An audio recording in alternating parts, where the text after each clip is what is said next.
काल नाम का संवत्सर है भैया, बड़ा भयानक संवत्सर है, डरावना संवत्सर है, घबराहट पैदा हो रही है इसके नाम से। तो चलिए, आपको घबराने की आवश्यकता नहीं है। आपके सभी डाउट्स को थोड़ा क्लियर करेंगे और जानेंगे कि क्या घबराने वाली बात है, क्या इसको घबराहट वाली कोई चीज माननी चाहिए या नहीं माननी चाहिए। परंतु वास्तविकता में आपको एक बात सच में बता दूं कि वास्तविकता में काल नाम का संवत्सर ना है तो भय को व्याप्त करने वाला, क्योंकि इसका फल ही कुछ इस प्रकार का है। तो इसके बारे में जानेंगे, साथ ही जानेंगे वृश्चिक राशि वाले आपके जीवन पर नव संवत्सर के लिए कौन सी ऐसी गुड अपॉर्चुनिटीज हैं, क्या अच्छा फल है आपके लिए, इन सभी चीजों को विस्तार से जानते हैं। नमस्कार दोस्तों, मेरा नाम है एस्ट्रो शिवम पंडित, आप देख रहे हैं श्री विद्या एस्ट्रो। और आज हम चर्चा करने वाले हैं हिंदू नव संवत्सर 2081 के ऊपर, जिसका नाम है काल और 52वां ये संवत्सर है। इसका पूर्ण प्रभाव जानेंगे और एक ऐसा प्रयोग, ऐसा उपाय जो भी आज वृश्चिक वाले हमारी वीडियो को देखेंगे ना, बहुत ही अच्छी चीज आज आप हमारी वीडियो से लेकर के जाने वाले। चलिए आपको पूर्ण रूप से बताते हैं। सबसे पहले जानिएगा काल नाम का क्या महिमा है, क्या डर, क्या घबराहट वाली व्याप्ति इसमें बात है। देखिए, काल एक ऐसा शब्द है, एक ऐसा नाम है जिसको साक्षात मृत्यु समझा जाता है, और मृत्यु वास्तविकता माना भी जाता है। मृत्यु के जो देवता है वो काल होते हैं, इसलिए काल नाम से भय का व्याप्त होना बहुत ही साधारण। और भय का मतलब है कि वास्तविकता में संवत्सर में एक अनजाना डर, एक अनजाना भय आपको वास्तविकता में जरूर फेस करना पड़ेगा या आप फेस करोगे। केवल ये आपकी राशि की बात नहीं हो रही है वृश्चिक राशि वालों, संपूर्ण समाज पर इसका एक विशेष प्रभाव रहेगा, जो आपको भी जानना है, क्योंकि सब पर पड़ेगा तो आप पर भी उसका प्रभाव पड़ सकता है। तो क्या इसका प्रभाव पड़ने जा रहा है, क्यों उसको खतरनाक मान सकते हैं, तो इसके बारे में बताते हैं। ज्योतिष शास्त्र ऐसा कहती है, ज्योतिष के ऐसे ग्रंथ कहते हैं कि जो काल नाम का जो संवत्सर होता है, इसमें परस्पर राजाओं के मध्य ना सामंजस्य ठीक नहीं रहता, यानी उनमें आपस में लड़ाइयाँ रहती हैं, जिसके कारण से युद्ध की स्थितियां उत्पन्न होती हैं, और युद्ध का खामियाजा जो आम जनमानस है, आम प्रजा है, उसको भुगतना पड़ता है। जिसके कारण से बहुत प्रकार की समस्या, दरिद्रता, धन की कमी और व्यवस्थाओं की कमी, सुविधाओं की कमी जो है वो समाज में उत्पन्न हो जाती है। ये तो एक छोटी सी बात है, परंतु अगर इसको थोड़ा डीप तरीके से जाने कि भाई इसमें तो ऐसे कुछ घबराने वाली बात नहीं, तो वैसे भी चल रहा है, तो ध्यान से सुनिएगा मित्र, छोटी मोटी घटना नहीं है। मंगल इस संवत्सर के राजा है और शनि इस संवत्सर के मंत्री हैं। अगर इस संवत्सर का राजा मंगल है ना, इसका सीधा सा मतलब यह है कि मित्रों इस समय आक्रामकता बहुत ज़्यादा समाज के अंदर बढ़ी हुई रहेगी, जिस कारण से कुछ चीज़ों में आप ये भविष्य में देखेंगे कि चोरी, डकैती, लूट पाट, मारने काटने की जो घटनाएं हैं ये बहुत अधिक बढ़ गई हैं। स्त्रियों का शील हरण हो रहा है, बच्चों के खुलेआम इस प्रकार के कत्ल हो रहे हैं, इस प्रकार की गलत गलत घटनाएं, गतिविधियां उत्पन्न हो रही हैं जीवन के अंदर, जो वास्तविकता में झकझोर देने वाली है। मंगल का राजा होने का मतलब यह है कि लोगों के अंदर तामसिक प्रवृत्ति कहीं ना कहीं बहुत ज्यादा बढ़ेगी, और तामसिकता होने के कारण से केवल अपना लोभ, केवल अपना कार्य सिद्ध करना, इस तरह की इच्छा धारण करते हुए व्यक्ति दूसरों के धन का हरण करेंगे, अपना केवल काम सिद्ध करने के लिए किसी भी हद तक गलत से गलत, नीच से नीच गतिविधि तक पहुंचने से पहले वे तनिक मात्र भी सोचेंगे नहीं और काम गलत करेंगे। इसीलिए क्या होगा, चोर, डकैती, लूटपाट, इस प्रकार की घटनाएं समाज के अंदर बढ़ने लग जाएंगी।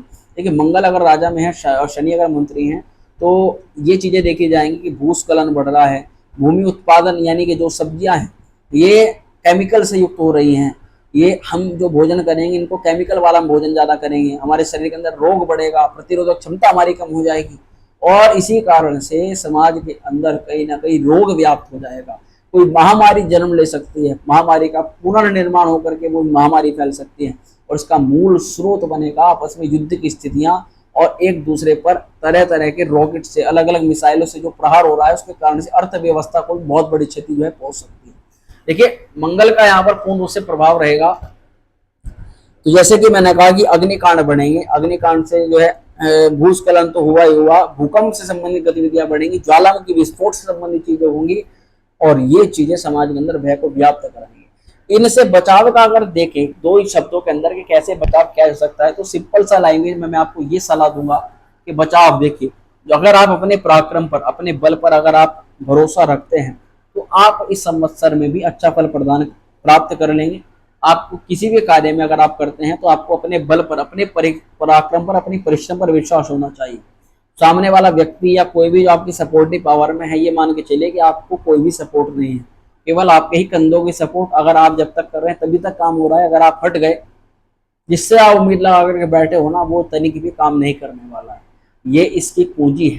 दूसरा, शनि मंत्री है, तो यहाँ पर आप काम अगर करते हैं तो तुरंत आपको उसमें पॉजिटिव रिजल्ट मिल जाए ऐसी कामना भी नहीं रखनी है, और तुरंत रिजल्ट मिल जाए ऐसी भी कामना नहीं रखनी है, क्योंकि समय पर ही आपको धीरे धीरे जब आपका मेहनत का टाइम कंप्लीट हो जाएगा, समय आने पर अपने आप आपको लाभ की जो कामना है वो आपकी पूर्ण हो जाएगी।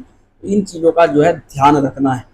अब अगर बात करें, ये तो छोटी चीजें हमने आपको बताई क्या सावधानी रखी जा सकती है, परंतु वहीं वृश्चिक राशि वालों, अगर बात करें इस समय आपके लिए क्या फल है इस संवत्सर का, तो देखिए किसी भी वीडियोस में आपको ज्यादा चक्कर में पड़ने की आवश्यकता नहीं है। मैं हर वीडियो में बता रहा हूँ, हर पूरी सीरीज में बता रहा हूँ, और आपको भी बता रहा हूँ कि ये जो संवत्सर का फल होता है ना, ये शनि के चरण पर, शनि के पैरों पर निर्भर करता है। यानी कि जैसे बच्चे का जन्म होता है तो बच्चे के पैर देखे जाते हैं, इसी प्रकार जब संवत्सर आरंभ होता है तो शनि के पैर देखे जाते हैं कि भैया शनि के चरण हमारे लिए कैसे हैं। तो पहले तो आप प्रसन्न हो जाइए कि शनि के जो चरण है ये आपके लिए शुभ माना जाएगा। शनि जो है लोह पाद से आपके लिए आ रहा है, यानी आपके लिए लोह पाद से कदम रख रहा है, और इसका जो ज्योतिष शास्त्र के अंदर फल बताया जाता है बहुत अच्छा बताया जाता है। अच्छा फल बताते हुए ज्योतिष शास्त्रज्ञ कहते हैं, ज्योतिषीय ग्रंथ कहते हैं कि इस समय अवधि में धन की जो इच्छाएं हैं वो तो प्रबल होती ही हैं। धन संचय के लिए आप जो साधन प्रयोग करते हैं, मान लीजिए आप नौकरी करते हैं, व्यवसाय करते हैं, व्यापार करते हैं, उनको आप थोड़ा सुलभ बनाने का काम करते हैं। अगर आप एक हार्ड जॉब के अंदर हैं तो आप जॉब ऐसी चुन सकते हैं जिसमें आप सरलता से कम समय लगा करके, दिमाग लगा करके ज्यादा धनागमन आप प्राप्त कर सकते हैं। दूसरी तरफ व्यापारियों वर्ग के लोगों के लिए भी ये जो संवत्सर है, इसको किसी सोने पर सुहागे वाली चीज से कम नहीं कहा जाएगा। डेली इनकम में भी जो इजाफा है वो तो दिखता ही है। कार्य क्षेत्र पर विशेष प्रोग्रेस, विशेष पदोन्नति जो है हो सकती है। अगर बात करें रोजगार की, तो रोजगार में बढ़ोतरी, जो पहले आपने देखा होगा कि बीच में भी पीछे नुकसान हुआ है, कहीं मोटा नुकसान हुआ, कमेंट जरूर कर सकते हैं अगर आपके भी साथ में हुआ है। नौकरी करते हैं तो नौकरी छुटी है, नौकरी छूट करके कहीं ना कहीं घर परिवार वाले भी जिस नजर से देखते थे, जिस सम्मान से देखते थे, वो सम्मान भी हो गया। और ये बात तो आप वास्तविकता में अब तक जान ही गए होंगे कि भैया पैसे की कदर होती है। अगर आप धन कमा रहे हो तो सब आपकी इज्जत करेंगे, पैसा अगर आपके नहीं है तो कोई भी आपकी इज्जत नहीं करेगा, कोई भी सम्मान नहीं करेगा। और इस चीज़ को अगर आप लोगों ने फेस किया है तो आप जरूर कमेंट कर दीजिएगा, क्योंकि ये सार्वभौमिक सत्य होता है। तो बड़ी बात यह है कि देखो खुशी थोड़ी बढ़ने वाली है, कोई काम आपका खुशी का होने वाला है, और इसका जो प्रभाव है वो कहीं ना कहीं आपके चेहरे पर जरूर दिखाई दे सकता है। ये एक बात हुई। परंतु अगर पूर्ण रूप से बात करेंगे, जैसे शुरुआत में मैंने कुछ घटनाएं बताई कि भाई ये संवत्सर थोड़ा खतरनाक है, क्या इसमें कर सकते हैं, कुछ अब मैं आपको ऐसी रेमेडीज, कुछ ऐसे आपको उपाय बताने जा रहा हूँ जो वाकई में आपके जीवन को एक बहुत अच्छा दिशा निर्देश प्रदान कर देंगे। ध्यान से लिखिएगा, सुनिएगा, नोट कर लीजिएगा। सबसे पहले तो मैं आपको बताऊं कि ये वीडियो आप हमारे अगर नवरात्रि काल में देखेंगे तो आपके लिए बहुत गोल्डन अपॉर्चुनिटी है। अपॉर्चुनिटी क्या है वो सुनिएगा। इस नवरात्रि हमारे मां श्री विद्या त्रिपुरा सुंदरी शक्तिपीठ में श्री शतचंडी महायज्ञ का आयोजन हो रहा है, और ये 32वां आयोजन है। यानी इससे पहले 31 साल से लगातार ये आयोजन चल रहा है। और शतचंडी यज्ञ इतना बड़ा यज्ञ है, इतना अद्भुत यज्ञ माना जाता है, इतना अद्भुत अनुष्ठान माना जाता है, किसी भी प्रकार का साध्य असाध्य कार्य अगर इस यज्ञ में प्रतिभा करके किया जाए तो निश्चित तौर पर वह कार्य सफल हो जाता है। तो आपके लिए गोल्डन अपॉर्चुनिटी है, आप इस यज्ञ में प्रतिभा कर सकते हैं। घर बैठे अपना गोत्र, नाम और दक्षिणा भेजकर घर बैठे आप इस यज्ञ में प्रतिभा कंट्रीब्यूट कर सकते हैं। अगर ये वीडियो देख रहे हैं तो तुरंत आप इसे प्रतिभा करने के लिए व्हाट्सएप पर मैसेज कर दीजिएगा। देखिए ध्यान रखने की क्या बात है, नवरात्रि काल में अगर आप हमारी वीडियो देखते हैं तो आपको भगवती तारा, ये तंत्र विद्याओं में एक देवी होती है माँ तारा, जिसकी उपासना रावण भी किया करता था। माँ तारा के किसी मंत्र का, माँ तारा की उपासना का आपको जरूर करना है, उनकी पूजा करनी है। परंतु कई बार मन में क्वेश्चन आता है कि हमें माँ तारा की कोई जानकारी नहीं है, कैसे इनकी उपासना करें। तो उसके लिए अभी इसी नवरात्रि में जब ये पूजा आयोजित हो रही है तो इसमें देवियों के निमित्त यंत्रों को स्थापित करके उनको सिद्ध किया जा रहा है। तो केवल आप इतना कर सकते हैं कि वो यंत्र अपने घर पर मंगवा करके अपने पूजा स्थल पर रख करके नियमित आप केवल दिया बत्ती धूप इत्यादि करें, और सब कार्य वो यंत्र फिर आपके लिए करेगा। भगवती की कृपा कुल मिलाकर के आपके ऊपर रहेगी, तो आप ये कार्य अगर कर सकते हैं तो बहुत अच्छा रहेगा। और कुछ चीजों का ध्यान रखना है, किसी से मुफ्त में दान नहीं लेना है, पैसे नहीं लेने हैं। प्रातः काल आपको खाली पेट शहद का सेवन करना है, तंदूर की मीठी रोटी बना करके आपको गरीबों में बांट देनी है। शनिवार को कर लेना, बहुत अच्छा रहेगा। और एक मंत्र मैं आपको बता रहा हूँ, वो भी मैं नोट करिए। मेरे साथ साथ उच्चारण भी कर सकते हैं आप, जब मैं वीडियो में बोलूंगा तो आप उच्चारण भी कर सकते हैं। बोलिएगा ओम शक्ति रूपायै नमः। इसके अलावा एक मंत्र और है, ओम क्लीम कामाख्यै नमः। ओम क्लीम कामाख्यै नमः। ये दो मंत्र इस प्रकार के मित्रों, इसमें किसी भी मंत्र में एक माँ कामाख्या का मंत्र है और एक माँ दुर्गा का मंत्र है। जिस भी इष्ट में, जिसमें देवी में आपकी श्रद्धा हो, विश्वास, उसी का मन में धारण करके इस मंत्र का आपको जाप करना है। वास्तविकता में आपका कार्य सिद्ध होगा। साथ ही आप जिस भी पूजा में जो भी आसन प्रयोग करते हैं उसमें आप ये कोशिश करिएगा कि आप लाल रंग के आसन का अवश्य प्रयोग करें।